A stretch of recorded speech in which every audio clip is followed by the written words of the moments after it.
UDF-ഉം BJP-യും SDP പോലുള്ള സംഘടനകളും തമ്മിൽ ഒരു ചെറിയ ധാരണ, ഒരു അന്തർധാര ഉണ്ട് എന്നുള്ളത് സത്യം. പക്ഷേ അത് പറയുമ്പോൾ നോക്കൂ, UDF ചെയർമാൻ വാർത്താ സമ്മേളനം നടത്തി പറഞ്ഞില്ലേ, ഹിന്ദു വർഗീയ വോട്ടുകളും വേണ്ട, മുസ്ലിം മതമൗലികവാദികളുടെ വോട്ട് വേണ്ട എന്ന് വി ഡി സതീശൻ തന്നെ പറഞ്ഞില്ലേ?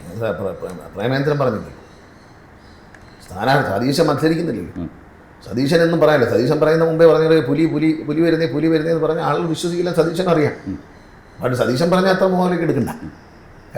ഇപ്പം പറയുന്നതല്ല പിന്നെ പറയുന്നത് എല്ലാ ദിവസവും 11:00 പറയും. അത് കാര്യമാക്കണ്ട. പക്ഷെ സ്ഥാനാർത്ഥി വേണ്ടെന്ന് പറഞ്ഞില്ലല്ലോ. സ്ഥാനാർത്ഥി ധൈര്യസമയം അത്തരമൊരു തീവ്ര മത സ്വഭാവങ്ങളുള്ള, വർഗീയ സ്വഭാവമുള്ള പാർട്ടികളുടെ വോട്ട് വേണ്ട എന്ന് സ്ഥാനാർത്ഥി പറഞ്ഞില്ലല്ലോ. RSP പറഞ്ഞില്ലല്ലോ. പൊടിക്കും സുരേഷ് പറഞ്ഞില്ലല്ലോ. അതെന്താ? അവർക്ക് വേണം. അവരുടെ വാദം ഏതൊരുത്തരും ജയിക്കാന്നുള്ള അവരപ്പോൾ ചോദിച്ചാൽ അത് പറയാവുന്ന ഒരു സാധ്യത വെച്ചാൽ വോട്ട് അത് വ്യക്തികളുടേതാണ്.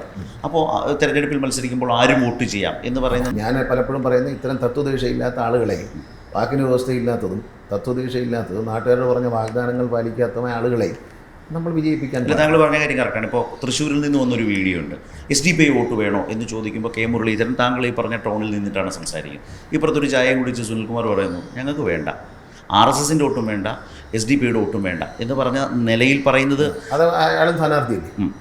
ഈ സുനിൽകുമാർ എന്ന് പറഞ്ഞ ആൾ സ്ഥാനാർത്ഥിയല്ലേ? അദ്ദേഹം അത് വേണ്ട എന്ന് പറയാനുള്ള, അത് എനിക്ക് ജനാധിപത്യ വിശ്വാസത്തിലെ, മതേതര വിശ്വാസത്തിലെ വോട്ട് മതി എന്ന് ധൈര്യത്തോടെ പറയാൻ കഴിയുന്നത് അത്രത്തോളം ജനാധിപത്യ വിശ്വാസികളും മതേതര വിശ്വാസികളും ഉണ്ട് എന്ന കോൺഫിഡൻസാണ്.